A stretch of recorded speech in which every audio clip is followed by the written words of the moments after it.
Usually teachers लोग इसको बस पढ़ा देते हैं कि एक ऐसी एनर्जी जिससे हम इलेक्ट्रॉन निकाल सकते हैं। बट इस एक स्टेटमेंट पर और जो अपने एग्जाम्स में कॉम्पिटिटिव एग्जाम्स में सवाल आता है, उनमें ना ज़मीन आसमान का फ़र्क होता है। नारियल अन्ना बहुत दिल के अच्छे हैं। इनको अगर सामने पिस्तौल दिखा दी ना, तो तुरंत नारियल तोड़ के दे देंगे। ऐसे अगर मना कर दिया उन्होंने, दिल के बहुत अच्छे यार, मतलब लेजेंड है भाई। मैं एक न्यूक्लियस हूँ। मेरे लास्ट ऑर्बिटल में एक इलेक्ट्रॉन है, तो मैं उस इलेक्ट्रॉन पे जितना फ़ोर्स लगाऊँगा, वो हुआ ज़ेड इफेक्टिव।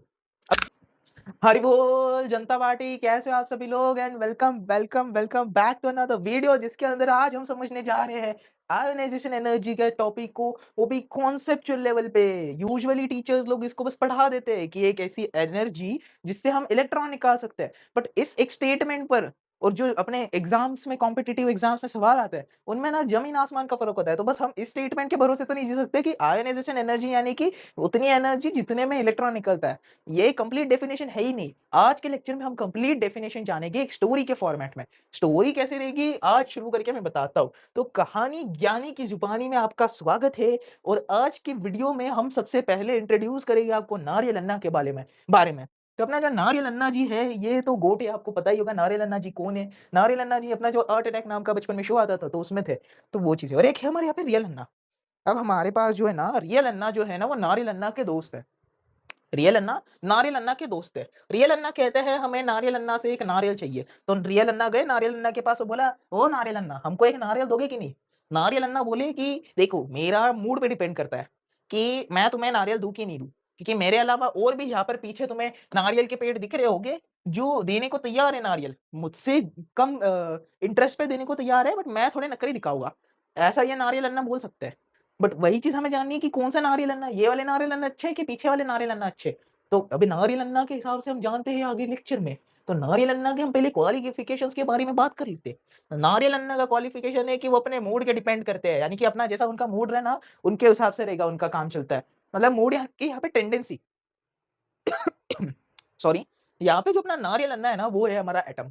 एटम नारियल अन्ना है और वो एनर्जी, वो है रियल अन्ना। तो एटम जो अपना नारियल अन्ना है, उनका ना टेंडेंसी डिपेंड करता है कि वो इलेक्ट्रॉन देंगे कि नहीं देंगे। दूसरी चीज़, नारियल अन्ना का शेप, साइज़, हाइट अलग-अलग हो सकता है। यानी कि अलग-अलग, यहाँ पे तो हाइट के बारे में बात करिए, एटम्स में हाइट नहीं होता, बट फ़ील के लिए बोल रहा हूँ मैं, कि अगर आप अलग-अलग एटम्स लेते हो, तो उसकी हाइट अलग हो सकती है, शेप अलग हो सकता है। शेप मतलब शेल्स ज़्यादा हो सकते हैं, छोटा शेप, बड़ा शेप, उस सेंस में हो सकता है। फिर जबरदस्ती इनको करी ना, तो फिर ये मान जाते हैं। नारियल अन्ना बहुत दिल के अच्छे हैं। इनको अगर सामने पिस्तौल दिखा दी ना, तो तुरंत नारियल तोड़ के दे देंगे। ऐसे अगर मना कर दिया उन्होंने, दिल के बहुत अच्छे हैं यार, मतलब लेजेंड है भाई बचपन के हमारे। तो मज़ाक से हट के, दिस वाज़ द स्टोरी। अब शुरुआत करते हैं टॉपिक को लेके कि अपना क्या होता है आयोनाइज़ेशन एनर्जी। तो आयोनाइज़ेशन एनर्जी को हम डिफाइन इसे कर सकते हैं कि अपनी जो ये है, अपनी जो minimum energy required to remove an electron from an isolated gaseous atom. यानी कि कोई तो आइसोलेटेड गैसियस के एटम है, ये कोई भी एटम है, गैस की कोई भी गैस है समझ लो, यानी कि नारियल अन्ना है। अब नारियल अन्ना में हम ए से डिनोट करते हैं नारियल अन्ना को। नारियल अन्ना में हम ऐसी क्या दहशत दिखाएँ, यानी कि ऐसी हम उनको क्या पिस्तौल दिखाएँ, यानी कि हम मिनिमम ऐसा उनको क्या दिखाएँ, जिनसे वो हमें अपना खुश होते हुए एक नारियल दे दे। यानी कि नारियल अन्ना ने अपना एक नारियल तोड़ के दे दिया। क्यों दिया? क्योंकि हमने उसको पिस्तौल दिखाई। बट वही अलग-अलग नारियल अन्ना के पास जाओगे तो उसकी डिमांड अलग-अलग रहेगी। कोई नारियल अन्ना पिस्तौल से मान रहा है, तो कोई नारियल अन्ना सिर्फ़ लकड़ी से मान जाएगा। कोई नारियल अन्ना को हमें ब बड़ा टैंक लेके आना पड़ेगा। तो अलग-अलग नारियल अन्ना की अलग-अलग लिमिटेशंस होती है, यानी कि उनकी एक्सपेक्टेशंस होती है कि हमें तो इतना एनर्जी चाहिए। तो वैसे ही अलग-अलग एटम्स की ना अलग-अलग आयोनाइज़ेशन एनर्जी होती है। तो अब हमें बेसिक में पता चला है, हमने कोई ए नाम की गैस ली, उसको जो भी हम मिनिमम एनर्जी लगाएँगे, जिसके बेसिस पे वो अपना कैटायन फ़ॉर्म कर देगी और अपना इलेक्ट्रॉन निकाल देगी, उसको हम कहेंगे आयोनाइज़ेशन एनर्जी। तो ये चीज़ हो गई। अभी ना हम एक एग्ज़ाम्पल लेके बात करते हैं बोरॉन का। बोरॉन हमने लिया, बोरॉन को हमने बोरॉन प्लस में किया, 1 इलेक्ट्रॉन निकाल दिया। बट इस प्रोसेस में हमें कुछ लगी एनर्जी, जिसको हम आयोनाइज़ेशन एनर्जी 1 के हिसाब से कहेंगे। अब हमने बोरॉन प्लस को ही और आगे लेके गए और उसमें और एनर्जी लगाई, जिसको हमने आयोनाइज़ेशन एनर्जी 2 बोला, और उससे हमने बी2 प्लस बनाया, मतलब बोरॉन का डबल पॉज़िटिव चार्ज वाला कैटायन बनाया। फिर अब हमने और करी, और एनर्जी लगाई, और फिर हमने क्या किया, और एनर्जी लगाई 3rd वाली, और उससे ना उनका तीसरा इलेक्ट्रॉन भी निकाल लिया, लास्ट ऑर्बिटल का। इसमें से क्या समझ में आया अपने को? क्या है, एनर्जी लगाते गए, निकालते गए। इसमें से हमें क्या चीज़ समझ में आ रही है? हमें इसमें से ये चीज़ समझ में आ रही है कि अगर हमें फर्स्ट स्टेप पे से थर्ड स्टेप पे जाना है, यानी कि हमें बोरॉन का अपना जो न्यूट्रल एटम है, उसमें से 2 इलेक्ट्रॉन निकालना है। तो हमें क्या लगनी पड़ेगी, जो अपनी आयनाइज़ेशन एनर्जी 1 है प्लस आयनाइज़ेशन एनर्जी जो 2 है, उतनी एनर्जी हमें लगानी पड़ेगी, तब जाके हम एक न्यूट्रल एटम को 2 इलेक्ट्रॉन निकाल सकते हैं।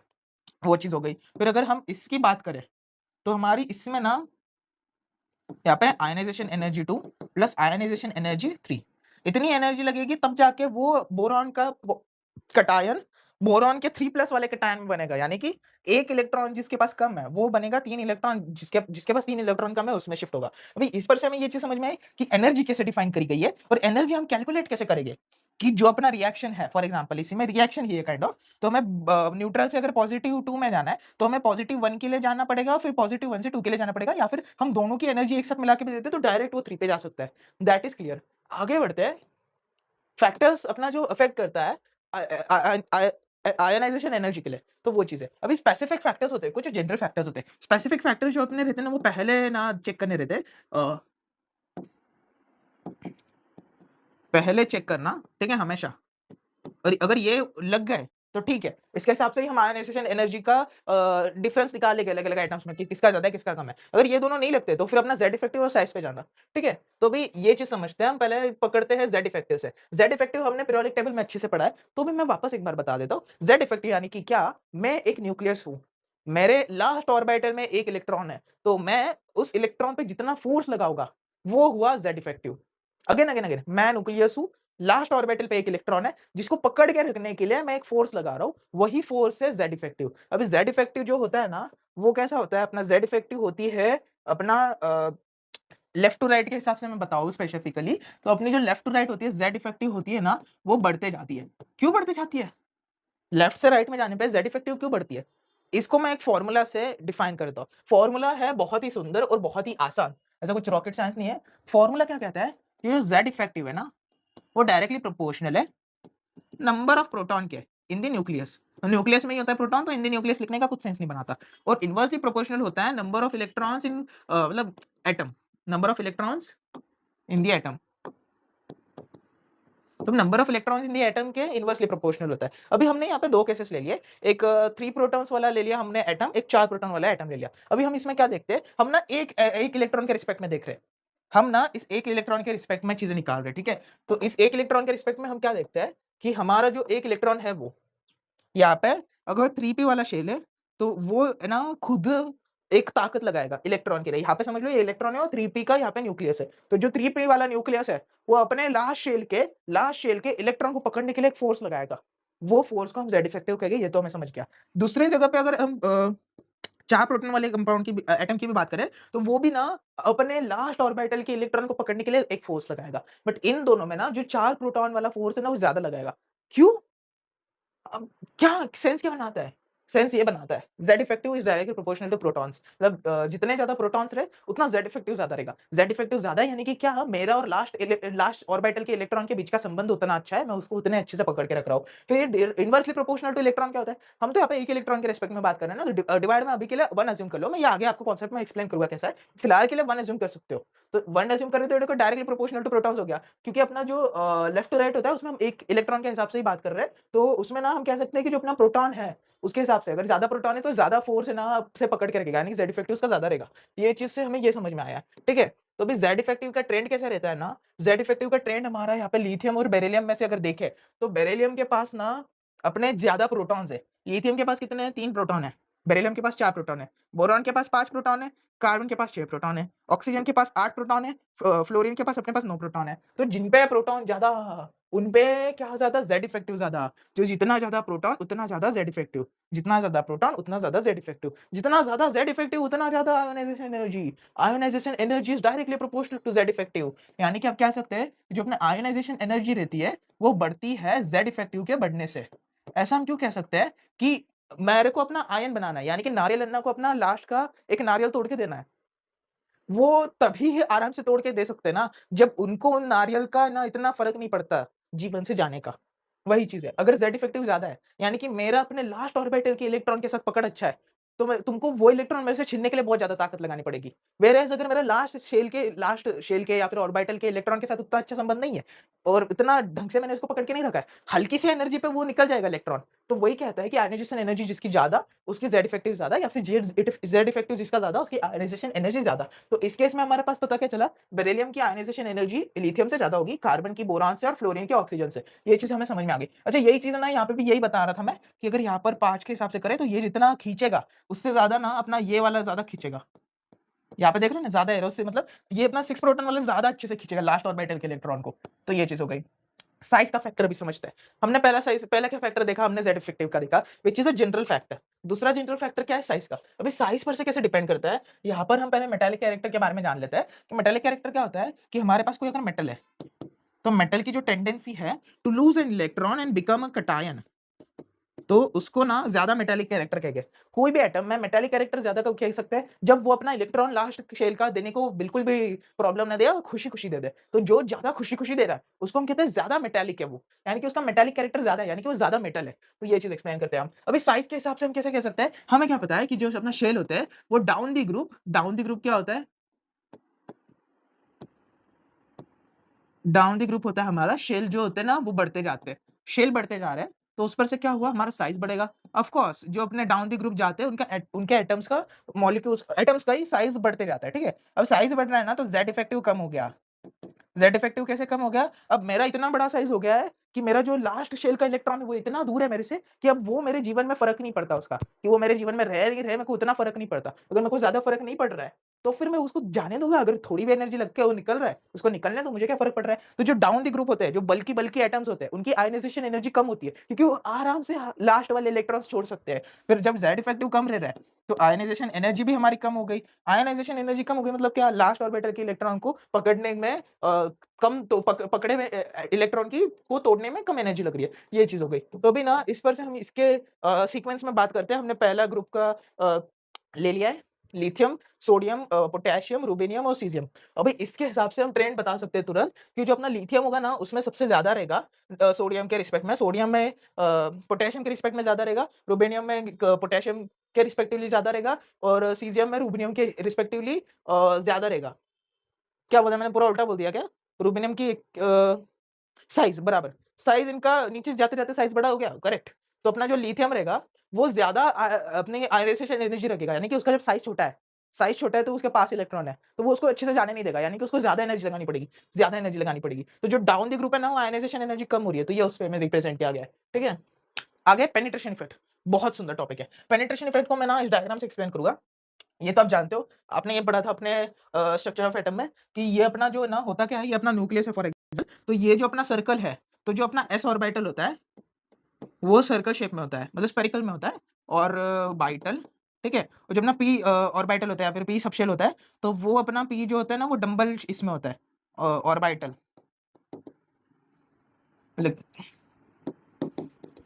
जो होता है वो डंबल शेप में आता है। ये देख रहे हो डंबल जैसा है ना, ऐसे पकड़ के समझ के चलो, ये हाथ ऐसे पकड़े तो ये डंबल जैसा हो गया। ये डंबल शेप का है और ये एस शेप का है। अब इसमें से हमें पहली ऑब्जर्वेशन क्या देखनी है कि जो अगर एस से शेप का जो ऑर्बिटल है, उसमें अगर कोई इलेक्ट्रॉन है, यहाँ पर इलेक्ट्रॉन हो या फिर यहाँ पे इलेक्ट्रॉन हो, इन दोनों को ना सेम फोर्स लग रहा है। अगर इधर भी इलेक्ट्रॉन रहे तो उसको भी सेम फोर्स लगेगा। तो जो अपना स्फेरिकल रहता है ना, शेल, एस शेल होता है स्फेरिकल शेल, तो उसमें ना क्या होता है, हर जगह से उसको सेम फोर्स से पुल किया जाता है न्यूक्लियस के पास। तो ना वहाँ से ना इलेक्ट्रॉन निकालना डिफिकल्ट होता है। व्हेयरएज़ अगर अपना p ऑर्बिटल है, तो p ऑर्बिटल में अगर यहाँ पे कोई इलेक्ट्रॉन है, तो ये देखो कितना ज़्यादा डिफरेंस है। तो यहाँ तक इतना ना वो ढंग से पकड़ नहीं पाता है। तो अगर हमारे पे n की वैल्यू सेम है, तो फिर हमारा p वाला है ना ऑर्बिटल का इलेक्ट्रॉन आसानी से निकलेगा s वाले ऑर्बिटल के इलेक्ट्रॉन से। इस चीज़ को मैं ना एक्सप्लेन करता हूँ वापस। तो ये चीज़ मैं क्या बोल रहा हूँ कि अगर अपना एक तो क्या रहना चाहिए, एक अपना पेनिट्रेशन इफेक्ट देखने के लिए क्या रहना चाहिए, एक तो n की वैल्यू सेम रहनी चाहिए।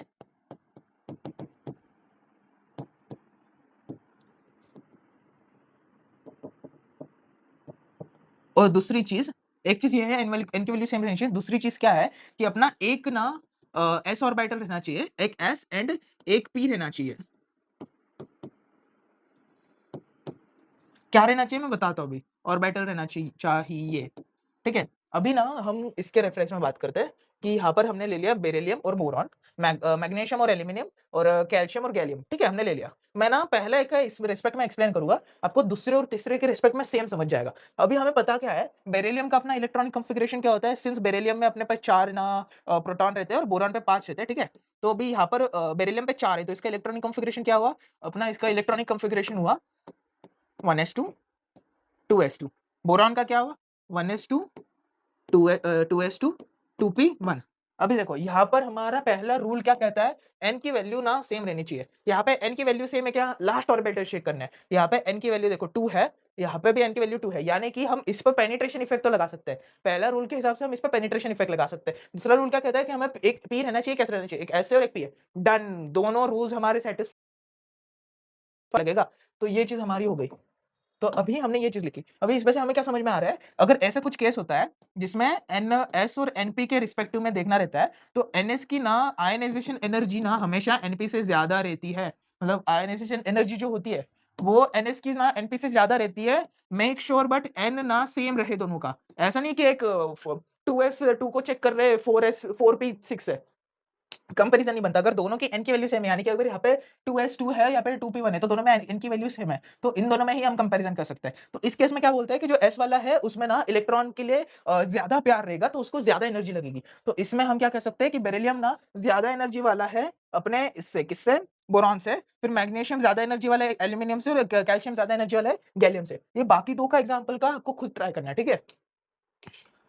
उसके बाद चौथा टॉपिक आता है इलेक्ट्रॉनिक कॉन्फ़िगरेशन का। इलेक्ट्रॉनिक कॉन्फ़िगरेशन पे कैसे डिपेंड करती है ये चीज़? इलेक्ट्रॉनिक कॉन्फ़िगरेशन पे ये चीज़ पहले डिपेंड करती है, बट मैं देख लेता हूँ हल्का-फुल्का किधर क्या है। अ, ठीक है, समझ गया मुझे। तो इलेक्ट्रॉनिक कॉन्फ़िगरेशन के हिसाब से हमें पहली चीज़ क्या समझ में आनी चाहिए, मैं ये देख लेता हूँ किधर है। ओके, इतना है ना। इलेक्ट्रॉनिक कॉन्फ़िगरेशन के हिसाब से हमें पहली चीज़ समझ में आनी चाहिए कि इलेक्ट्रॉनिक कॉन्फ़िगरेशन कौन से स्टेबल माने जाते हैं हमारे यहाँ पे। हाफ फ़ील्ड वाले स्टेबल माने जाते हैं। मैं लिख के एक्सप्लेन भी करूँगा। हाफ फ़ील्ड वाले ज़्यादा स्टेबल माने जाते हैं, फिर फुल्ली फ़ील्ड वाले ज़्यादा स्टेबल माने जाते हैं। अभी हाफ फ़ील्ड और फुल्ली फ़ील्ड क्या होता है? हाफ फ़ील्ड और फुल्ली फ़ील्ड मतलब जो अपने लास्ट वाले अपने पकड़ के चलो ऑर्बिटल है, तो उसमें अगर ऐसा वाला ऑर्बिटल है, तो ये वाला ना ज़्यादा स्टेबल रहेगा इस वाले से, जिसमें ना ये ऐसा ऑर्बिटल है।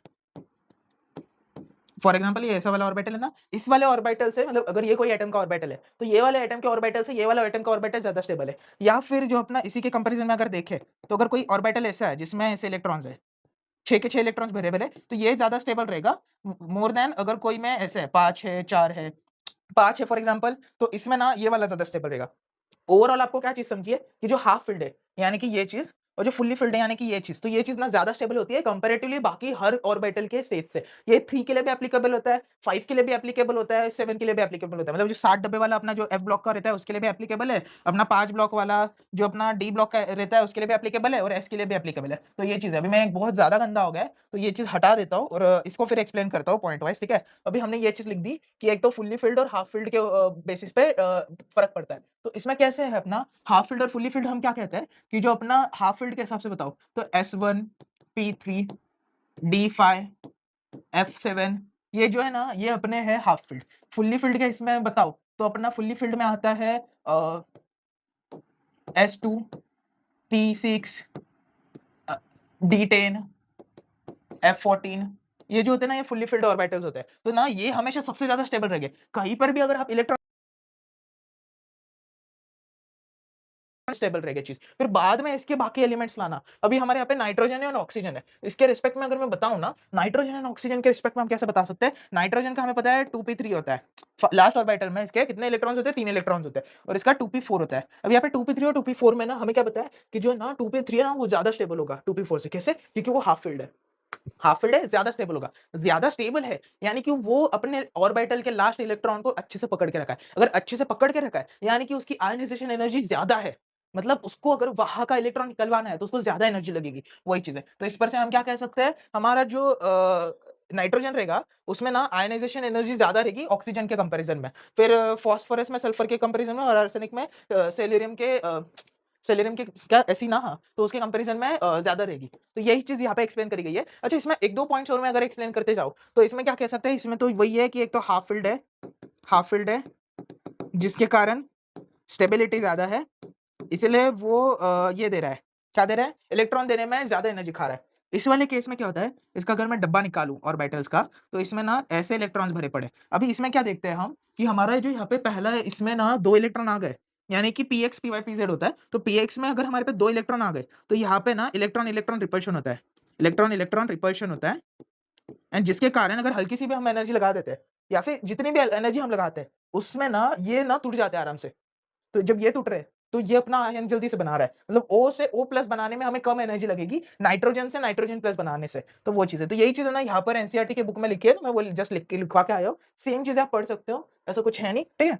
अभी आगे हम क्या पढ़ते हैं कि जो अपने फैक्टर्स है, उसके बेसिस पे हम एक रिएक्शन का एक सीक्वेंस बना सकते हैं। सीक्वेंस इज़ लाइक अपने को क्या पता है, अपने पे NS1 होता है, NS2 होता है, NP1 होता है, NP2 होता है, NP3 होता है, NP4 होता है, NP5 होता है, NP6 होता है। यहाँ पे आयनाइज़ेशन एनर्जी के रिस्पेक्ट में मैं अभी बना रहा हूँ। तो अभी हमने पहले क्या देखा, हमें यहाँ पर अगर इसके अभी फैक्टर्स में अगर हमें अभी फाइनली जाके हम चारों रूल्स को एप्लीकेबल करेंगे, सबसे पहली बात हमें दिख रहा है कि यहाँ पे n की वैल्यू ना सेम रहेगी। अगर कोई एक पर्टिकुलर हम पीरियड ले लें तो उसमें n की वैल्यू सेम रहेगी। अच्छा, n की वैल्यू अगर अभी यहाँ पे सेम है, तो फिर ना हमारे यहाँ पे NS1, NS2 NP1, NP2 ऐसे से करते गए, तो हमें इसमें से पहले पेनिट्रेशन इफेक्ट लगाने की सोचनी है। पेनिट्रेशन इफेक्ट क्या कहता है, अगर n की वैल्यू सेम है, n की वैल्यू अगर सेम है, तो पी का जो रहेगा वो जल्दी से इलेक्ट्रॉन दे देगा s के कंपैरिजन में। ये चीज़ हम पहले ये स इस चीज़ पर से हम रूल लगाते हैं कि यहाँ पर जो अपना NS1 और NS2 में NS2 ना ज़्यादा स्टेबल है। क्यों? क्योंकि हमने यहाँ पे ये वाला इफेक्ट लगाया है, हाफ इलेक्ट्रॉन इफेक्ट और फुल इलेक्ट्रॉन इफेक्ट, मतलब जो अपना इलेक्ट्रॉनिक कॉन्फ़िगरेशन है, उसके हिसाब से हमें क्या पता चला है कि जो फुल्ली फिल्ड इलेक्ट्रॉनिक कॉन्फ़िगरेशंस होते हैं, वो ज़्यादा स्टेबल होते हैं। तो इस पर से हमें क्या समझ में आ रहा है कि NS1 और NS2 में ना NS2 ज़्यादा स्टेबल है। डन। NH2 और NP1 में कौन ज़्यादा स्टेबल है? हमने क्या पढ़ा यहाँ पे? पेनिट्रेशन इफेक्ट में हमने क्या पढ़ा कि जो P और S के कंपैरिजन में करें, जब N की वैल्यू सेम है, तो जो S है ना वो ज़्यादा आयनाइज़ेशन एनर्जी रखता है। तो इसमें ना हमारा ये रहेगा, ठीक है? अभी आगे-आगे हम बढ़ते जा रहे हैं, तो हमारा जनरल ट्रेंड जाते-जाते यहाँ तक। अभी यहाँ पे हमने देखा NP3 और आगे है NP4। NP3 अगेन हमें पता चलता है यहाँ पे हाफ फ़ील्ड कॉन्फ़िगरेशन है। सिंस ये हाफ फ़ील्ड कॉन्फ़िगरेशन है, ये ज़्यादा स्टेबल है। जब ज़्यादा स्टेबल है तो इसकी आयनाइज़ेशन एनर्जी ज़्यादा रहेगी इनके रिस्पेक्टिव में। तो ना इसके रिस्पेक्टिव में, मतलब NP4 के रिस्पेक्टिव में NP3 की आयनाइज़ेशन एनर्जी ज़्यादा है, फिर NP5 का NP4 से ज़्यादा।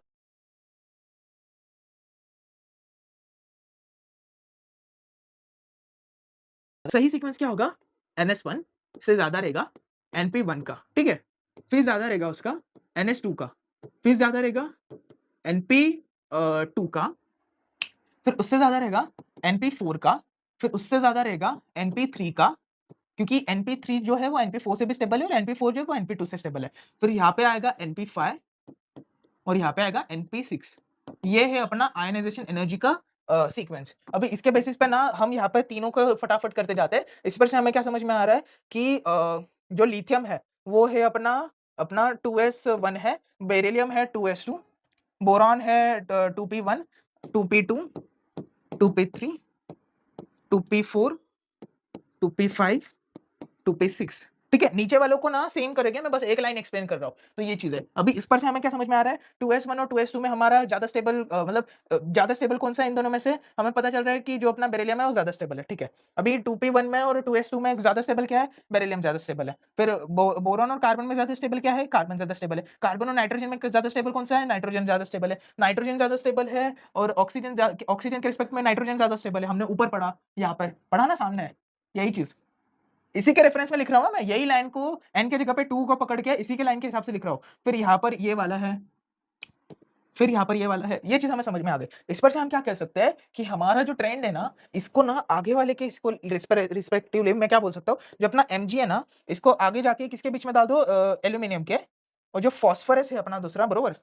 फास्फोरस को आगे जा दो सल्फर के, सेम फॉर कैल्शियम, गैलियम के आगे डाल दो और आर्सेनिक को डाल दो सिलिरियम के आगे।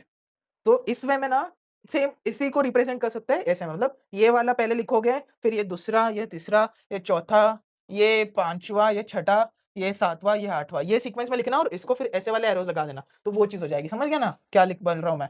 तो वो चीज़ है। इसको मैंने ऐसे रिप्रेजेंट किया है, बट ठीक है, आप समझ चुके हो, ये चीज़ है। अभी हमने पहले फर्स्ट आयनाइज़ेशन एनर्जी के रिस्पेक्टिव में देख लिया, अभी सेकंड आयनाइज़ेशन एनर्जी के रिस्पेक्ट में देखते हैं। सेकंड आयनाइज़ेशन एनर्जी के रिस्पेक्ट में हम कैसे बोल सकते हैं? अगर हम ले सोडियम और मैग्नीशियम, तो सोडियम और मैग्नीशियम में क्या होगा? एक तो पहले हमें बात पता है कि ये अल्कली मेटल है और ये अपना अल्कलाइन अर्थ मेटल है। ठीक है? ये चीज़ हमें समझ में आ गई। ये चीज़ समझ में आने के बाद हम इनके इलेक्ट्रॉनिक कॉन्फ़िगरेशंस लिखेंगे। इसका है 1s2, 2s2, 2p6, 3s1, बरोबर? 1s2, 2s2, 2p6, 3p1, 11 proton रहते हैं, 11 इलेक्ट्रॉन रहते हैं, तो 2, 4, 6 और 1, यानी कि ये 10 और 1 11, बरोबर। अभी मैग्नीशियम का कैसा रहता है? अगर इसका मैं इलेक्ट्रॉनिक कॉन्फ़िगरेशन बताऊँ, तो इसका होता है 1s2, 2s2, 2p6, 3s2, ठीक है? अभी ना इस पर से हम ना पहले इसका पहला-पहला इलेक्ट्रॉन निकालते हैं। पहला-पहला इलेक्ट्रॉन निकालेंगे अगर इसमें से तो ये बनेगा Na+। Na+ बन गया, तो ये जब Na+ बनेगा, Na+ बना तो इसका इलेक्ट्रॉनिक कॉन्फ़िगरेशन क्या गया 1s2 2s2 2p6 और 3s1 में से इलेक्ट्रॉन निकल गया। फाइनल बाहर के शेल से इलेक्ट्रॉन निकल गया। अभी Mg के रिस्पेक्ट में बात करें तो Mg अगर प्लस में बनाते हैं हम तो इसका इलेक्ट्रॉनिक कॉन्फ़िगरेशन क्या रहेगा 1s2 2s2 2p6 और 3s1। अभी इस पर से हमें क्या समझ में आया, इनकी जो पहली आयनाइजेशन एनर्जी थी, तो इनमें ना पहली आयनाइजेशन एनर्जी जो थी उसके रिस्पेक्टिव में अगर मैं बात करूँ, तो आयनाइजेशन एनर्जी के रिस्पेक्टिव में बात करूँ, तो जो अपनी सोडियम और Mg के रिस्पेक्ट में अगर मैं बताऊँ, पहली वाली को लेके अगर मैं बताऊँ, तो यहाँ पर देखो हाफ फील्ड से मतलब इसमें इलेक्ट्रॉन निकल जाना इज़ ओके। यहाँ पर इज़ अपना फुल्ली फिल्ड से हाफ फील्ड में हो रहा है। तो फुल्ली फिल्ड से हाफ फील्ड में हो रहा है, यानी कि अपना ये वाला ना ज़्यादा स्टेबल था पहले, क्योंकि फुल्ली फिल्ड है। इधर भी आप बोल सकते हो कि S1 है तो हाफ फील्ड है, दैट इज़ राइट। बट जैसे हमने पढ़ा था Z इफेक्टिव ना पीरियड का लेफ्ट से राइट में क्या होता है वो बढ़ता है। तो उसमें क्या होता है आयनाइजेशन एनर्जी भी बढ़ती है। तो सिंस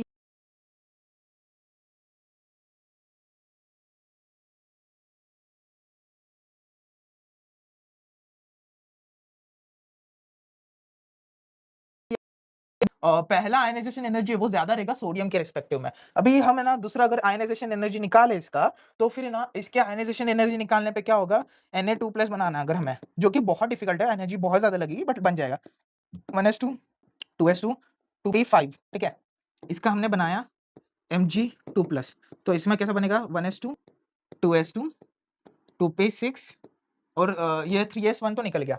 अभी इस पे ना अलग-अलग शेल्स है, तो हम कैसे सोचते हैं इसमें कि ना यहाँ पर ना फुल फील्ड से ना वापस है ना पार्शियली फील्ड पे आ रहे हैं, मतलब पूरा तरह फील्ड नहीं है। तो जब पूरी तरह फील्ड नहीं है ना, तो यहाँ पे बहुत ज़्यादा एनर्जी लगी हमें निकालने की, क्योंकि वो तो फुल फील्ड था ना ऑर्बिटल। अभी मैं पे अगर मैं बहुत अच्छे से टाइटली पकड़ के रखा है इलेक्ट्रॉन को, बट वो भी इलेक्ट्रॉन भागना चाहता है, तो वो उसको ज़्यादा एनर्जी लगेगी। तो यहाँ पे बहुत ज़्यादा एनर्जी लगी, जबकि यहाँ पर ना कम एनर्जी में काम होगा। तो हम क्या कहेंगे, जो अपनी सेकंड आयनाइजेशन एनर्जी रहेगी फॉर Na और Mg, तो उसमें ना सेकंड आयनाइजेशन एनर्जी में ना अपनी जो ये है सोडियम की एनर्जी है, वो ज़्यादा रहेगी Mg के रिस्पेक्ट में। This is what I can say to you is, तो इस वे में हमें ये टॉपिक तो समझ में आ गया। हम एक और एग्जांपल से इसको समझते हैं, नाइट्रोजन एंड ऑक्सीजन के, ठीक है? मैं टाइम देखते जा रहा हूँ बस इधर, बाकी कुछ नहीं। नाइट्रोजन एंड ऑक्सीजन के रिस्पेक्टिव में हम जब देख रहे हैं, तो नाइट्रोजन का हमें क्या पता है? नाइट्रोजन का फाइनल होता है 2p3 होता है, यस, और इधर 2p4 होता है। ठीक है? यहाँ पे 2p3 यहाँ पे 2p4। अभी अगर नाइट्रोजन से हमें नाइट्रोजन प्लस बनाना है, व्हिच इज़ वेरी डिफिकल्ट, तो अपना फाइनल ऑर्बिटल का बताओ, तो यहाँ पे 2p2 हो जाएगा and which is very difficult, but यहाँ से यहाँ पे आने में 2p3 आने में ना ये आसानी से हो जाएगा। रीज़न, वो पहले पूरी तरह से स्टेबल नहीं था। वो एक इलेक्ट्रॉन देके अब वो स्टेबल हो गया है। तो जब अगर मेरे पे ऐसा है कि अगर मैं लास्ट इलेक्ट्रॉन छोड़ के ज़्यादा स्टेबल बन रहा हूँ, मैं लास्ट इलेक्ट्रॉन को छोड़ दूँगा, भाग जा यहाँ से, क्योंकि मैं ज़्यादा स्टेबल हो रहा हूँ, तो मैं कम एनर्जी पे भी उसको छोड़ दूँगा। तो इस केस में ना अपनी जो आयनाइजेशन एनर्जी है, वो पहली वाली फॉर नाइट्रोजन एंड ऑक्सीजन, इसमें ना आयनाइजेशन एनर्जी ना नाइट्रोजन की ज़्यादा रहेगी। रीज़न, द रीज़न इज़ यहाँ पे सिंस उसका वो फुल्ली हाफ स्टेबल था, मतलब हाफ फील्ड उसका ऑर्बिटल था, तो वो स्टेबल थी। तो इस स्टेबल से अनस्टेबल लेके गए, तो उसको बहुत ज़्यादा एनर्जी लगानी पड़ी। तो फिर वो 2p2 में हो गया। तो इसमें नाइट्रोजन का ज़्यादा है, बट इसी को अगर वापस हम एक और इलेक्ट्रॉन निकालने की ट्राई करें, सेकंड आयनाइजेशन एनर्जी लगा के, तो क्या होगा, ये 2p1 बन जाएगा और ये बन जाएगा 2p2, बट इस केस में अपनी जो आयनाइजेशन एनर्जी 2 रहेगी ना, वो नाइट्रोजन और ऑक्सीजन में ना ऑक्सीजन की ज्यादा हो जाएगी, क्योंकि अब वो तो नॉर्मली इलेक्ट्रॉन निकाल देगा, बट इसको निकालने के लिए फुल अपना पार्शियली फील्ड था, मतलब हाफ फील्ड था, उसमें से निकालना है, मतलब ये तो ऑलरेडी स्टेबल था, स्टेबल पर से अनस्टेबल को जाना है तो ज्यादा एनर्जी लगनी पड़ेगी, तो इसका जो सेकंड आयनाइजेशन एनर्जी है वो ज्यादा है। इन 2 एग्जांपल से आपको पूरा आयनाइजेशन एनर्जी का कांसेप्ट समझा होगा एंड दैट इज़ इट। इतना आपको कांसेप्ट समझ चुका है, इस पर से आप बेसिस पे आप जेईई के, सीईटी के, नीट के हर कॉम्पिटिटिव एग्जाम के आयनाइजेशन एनर्जी को लेके सवाल अच्छे से कर सकते हो, क्योंकि जेईई में, नीट में हर जगह पे बहुत भर-भर के सवाल पूछे जाते हैं आयनाइजेशन एनर्जी को लेके। तो होपफुली आपको ये टॉपिक बहुत अच्छे से समझा होगा। अगर पसंद आया तो आप इंस्टाग्राम पे मुझे मैसेज कर सकते हो कि क्या लगा आपको और कुछ बेटर हो सकता है कि नहीं। फिर आपको कुछ और सजेशंस देने हो उसके रिलेटेड बता सकते हो। इंस्टाग्राम पे ज्ञान फ्लो नाम से आप सब फॉलो कर सकते हो। अगर आपको कुछ मेरे से पर्सनली बात करनी है तो आप मेरे को टेलीग्राम पे मैसेज कर सकते हो ज्ञानी पुरुष पे, और यूट्यूब का तो चैनल आपको पता है ज्ञान फ्लो है नाम से। तो प्लीज़ सब्सक्राइब करना, लाइक करना, वीडियो को शेयर करना अपने दोस्तों के साथ। और ये खाली एक वीडियो नहीं, ये ऐसे बहुत सारी वीडियोज़ आपको दिख रही है अपने चैनल पे। आप प्लीज़ जाके देखिए और उस टॉपिक्स को अच्छे से क्लियर कीजिए, क्योंकि chemistry is very good subject अगर आप उसको ढंग से पढ़ें। That is it for today's video. मैं मिलूँगा आपको न्यू वीडियो में किसी और न्यू टॉपिक के साथ, तब तक के लिए बाय।